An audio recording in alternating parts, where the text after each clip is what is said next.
Mashina bozor ro'parasidan bitta doddi narxi zo'r bo'lgan xonadonimizni sotuvga chiqyapti. Qaranglar, ko'chalari keng, qo'ni-qo'shnilar katta uylar tushgan. Ko'rasizlar ham kattaligini. Mana shu aytayotgan xonadonimiz. Hozir uy ichiga kirib, obzorni birma-bir ko'rsatib beraman. Qaranglar, xonadon kirganimizda bemalol 2-3 ta mashina sig'ib ketadi. To'g'rimizda kattagina zal bor.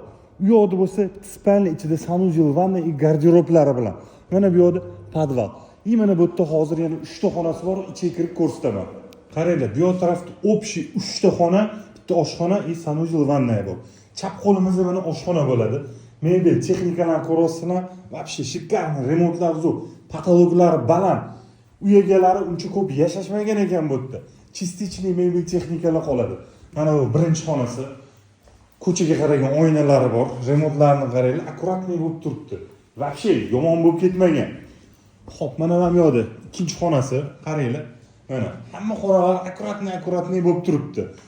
Sergeli mashina bozor ro'parasida Ahmad Oltin Jo'jani orqasida mahallada joylashgan. Общий katta yo'ldan 600 metrcha kirasizlar.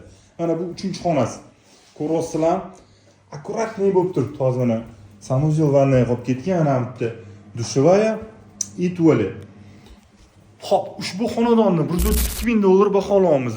Yana ozgina sunnatiga o'tadigan joylari bor. Kimga shu xonadon ma'qul kelgan bo'lsa, pastda opsiyada barcha ma'lumotlarni qoldiramiz.